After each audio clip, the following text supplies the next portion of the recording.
बऱ्याचदा जेवणात डाळ, भात किंवा भाजी असली तरी काहीतरी तोंडी लावायला हवं असतं. आज आपण बघणार आहोत फक्त 10 मिनिटात तयार होणारं आणि वर्षभर टिकणारं गावरान पद्धतीचं मिरचीचं लोणचं. यामध्ये मी काही टिप्स सांगणार आहे, ज्यामुळे तुमचं लोणचं अजिबात खराब होणार नाही आणि मिरच्याचा तिखटपणाही बेताच राहील. चला तर मग चमचमीत आणि झटपट होणारं मिरचीचं लोणचं कसं बनवायचं ते बघूयात. तर इथे मी अर्धा किलो हिरवी मिरची घेतलेली आहे. कमी तिखट असणाऱ्या लांब मिरच्या इथे मी घेतलेली आहे. हे मिरच्या आधी स्वच्छ धुवून घेतलेलं आहे, नंतर कपड्याने पुसून अगदी कोरड्या करून घेतलेल्या आहेत. मिरच्या धुवून पुसल्यानंतरही कधी यामध्ये थोडा दमटपणा किंवा ओलावा राहतो. मिरच्या हे पेपरवर किंवा कापडावरती पसरवून नंतर हे फॅनखाली वाळवून घ्यायचे, म्हणजे एकदम मिरच्या कोरडेफट होतात. तर आता ह्या मिरच्याचे आपण तुकडे करून घेऊयात. तर मिरच्याचे देठं काढून याचे अशा प्रकारे बारीक असे तुकडे करून घ्यायचे आहेत. तर इथे हे सर्व मिरच्या बारीक चिरून झाले की आता आपण लोणच्यासाठी लागणारा मसाला बनवून घेऊयात. तर इथे मी कढईमध्ये पाव कप कारळ घेतलेली आहे. कारळ घालणं हे ऑप्शनल आहे, नाही घातलं तरीही चालेल. कारळ हे मीडियम फ्लेमवर भाजून घेऊयात. कारळ भाजून चटचट असा आवाज आला की हे कारळ भाजलेले आहेत असं समजायचं. इथे हे कारळ भाजून झालेलं आहे. तर प्लेटमध्ये थंड होण्यासाठी बाजूला ठेवूयात. हे कारळ पूर्णपणे थंड झालं की याचं मिक्सरवर वाटण बनवून घ्यायचं आहे. त्याच कढईमध्ये 1.5 कप तेल घेतलेली आहे. तेल हे चांगलंसं कडकडीत आपल्याला तापवून घ्यायचं आहे. तेल चांगलं तापलं गेलं की आता आपण गॅस बंद करूयात आणि अगदी हलकंसं या तेलाला थंड होऊ देऊयात. तेल पूर्ण थंड करायचं नाही. हलकंसं थंड झालं की अर्धा चमचा मेथीदाणे घालूयात. जास्त असं कडकडीत तेलामध्ये मेथीदाणे घातले तर मेथीदाणे करपतात आणि त्यामुळे लोणच्याचा टेस्ट हे कडवट असा होतो. मेथीदाणे परतून झालं की आता यामध्ये हिंग घालूयात. अर्धा चमचा इथे मी हिंग घातली आहे. पाव कप यामध्ये आता आपण लसूण घालूयात. बारीक असं लसूण पेस्ट नाही, अगदी ओबडधोबड कुटलेलं हे लसूण आहे आणि आपल्याला हे लसूण अगदी हलकंसं परतून घ्यायचं आहे तेलावर, जास्ती परतायचं नाही.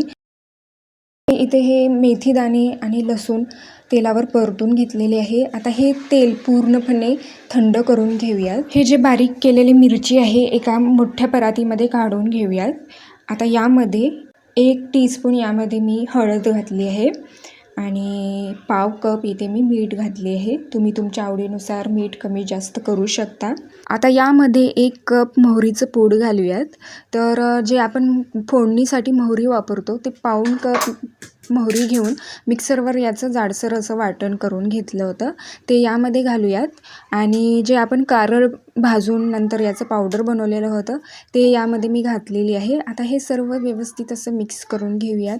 हिरव्या मिरच्याला हे मसाले चांगले असे लागलं गेलं पाहिजे. आता यामध्ये तेल घालूयात. तर तेल हे पूर्णपणे थंड झालेलं आहे किंवा अगदी कोमट थंड झालं किंवा बोटाला सहन होईल इतपत गरम असतानाच हे तेल मिरचीमध्ये घालायचं आहे आणि आता हे व्यवस्थित असं मिक्स करून घेऊयात.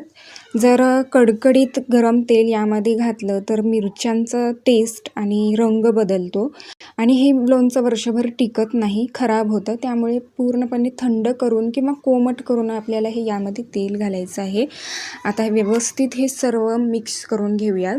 तुम्हाला हवं असेल तर या स्टेजला तुम्ही यामध्ये लिंबाचा रस किंवा व्हिनेगरही घालू शकता. हे सर्व व्यवस्थित असं मिक्स करून झालेलं आहे. मिरच्याला मसाला चांगला असं लागलेलं आहे. तर आता आपण हे बरणीमध्ये भरून ठेवूयात. इथे हे बरणी स्वच्छ धुवून नंतर ही कोरडी करून घेतलेली आहे. बरणीत थोडाही ओलसरपणा किंवा पाण्याचा अंश राहता कामा नये. लोणचं भरण्यासाठी नेहमी काचेचं किंवा चिनी मातीचं बरणी वापरा. प्लास्टिक किंवा स्टीलच्या डब्यात लोणचं कधीही भरू नका, कारण मिरची, मीठ आणि लिंबाच्या आंबटपणामुळे प्लास्टिक किंवा मेटलच्या भांड्यांवर रिॲक्शन होऊन लोणचं खराब होऊ शकतं.